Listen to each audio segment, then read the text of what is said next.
उस महान क्रांतिकारी की यह खबर जिसे इतिहास में महात्मा गांधी, जवाहरलाल नेहरू और सरदार पटेल के बराबर का दर्जा मिला हुआ है। बात उसकी जिसने हिंदू मुस्लिम एकता के लिए न जाने कितने लेख लिखे और कितनी तकरीरें की। जिक्र उस राजनेता का जिसने देश में आईआईटी, आईआईएम और यूजीसी जैसी संस्थाओं की नींव रखी, देश के पहले शिक्षा मंत्री बने, जिनकी याद में हर साल 11 नवंबर को शिक्षा दिवस मनाया जाता है। लेकिन इस शख्सियत को उनकी जयंती पर जब याद करने की बारी आई तो सांसद कितने थे संसद में, सेंट्रल हॉल में? अजीब नजारा जब आप भी देखेंगे तो 5 लाइनों में पूरी खबर को आप जान लीजिए।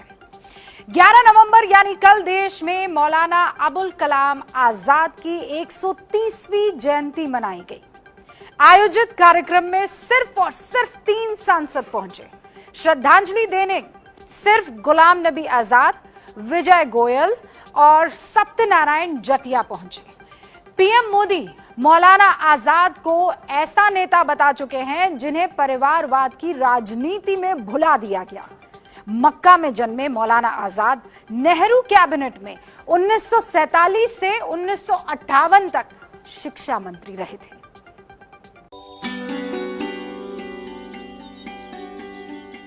ये जो तस्वीरें आप देख रहे हैं ना, ये मौलाना आजाद की 130वीं जयंती पर संसद के सेंट्रल हॉल में किया गया कार्यक्रम है।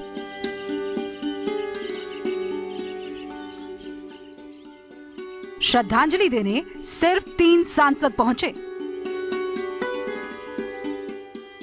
जी, सिर्फ 3। पहले,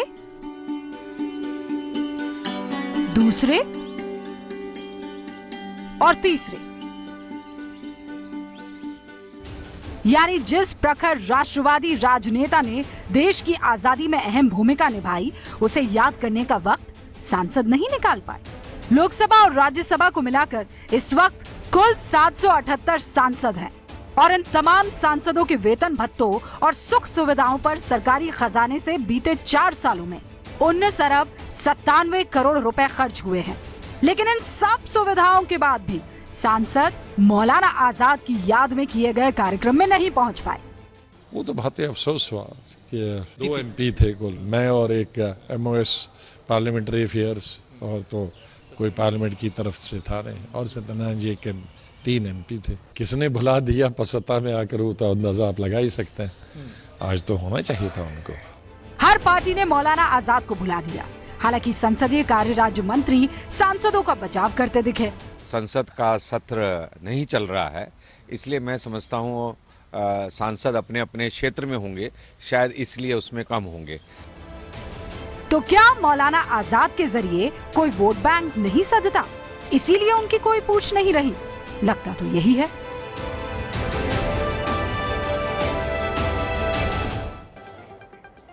यहां 2 तस्वीरें देखना आपके लिए बहुत जरूरी होगा।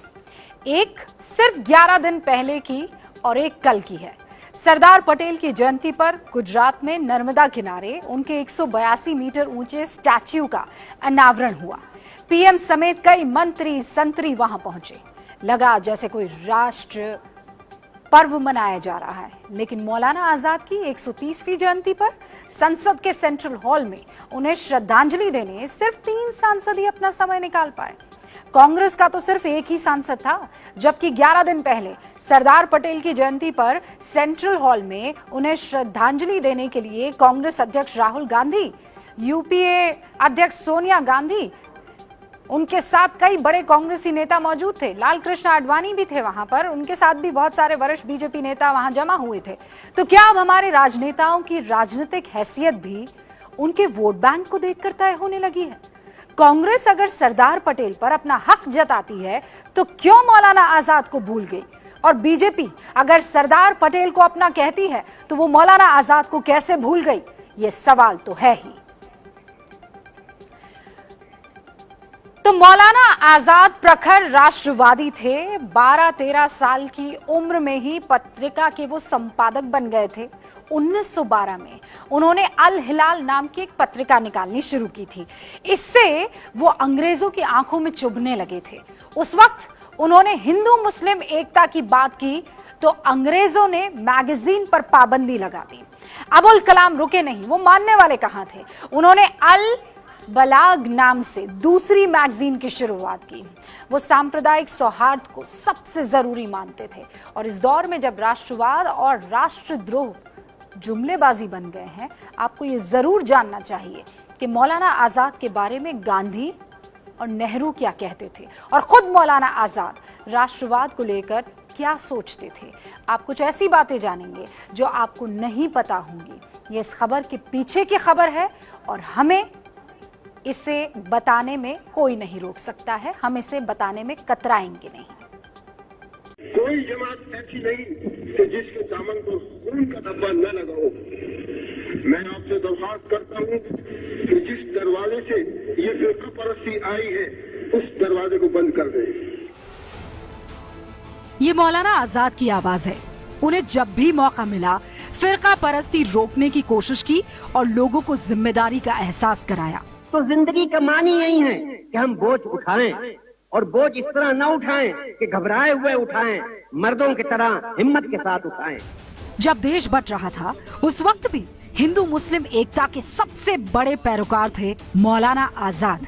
1947 में बकरीद पर जामा मस्जिद पर उनका भाषण ऐतिहासिक था।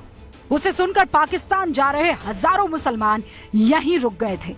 उन्होंने कहा था, आखिर कहाँ जा रहे हो और क्यों जा रहे हो?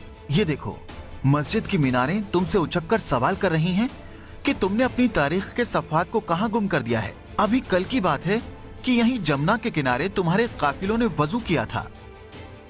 1921 में आगरा के अल हिलाल मैगजीन में मौलाना आजाद ने लिखा, मैं ये बताना चाहता हूँ कि मैंने अपना सबसे पहला लक्ष्य हिंदू मुस्लिम एकता रखा है। मैं दृढ़ता के साथ मुसलमानों से कहना चाहूंगा कि ये उनका कर्तव्य है कि वो हिंदुओं के साथ प्रेम और भाईचारे का रिश्ता कायम करें, जिससे हम एक सफल राष्ट्र का निर्माण कर सकेंगे।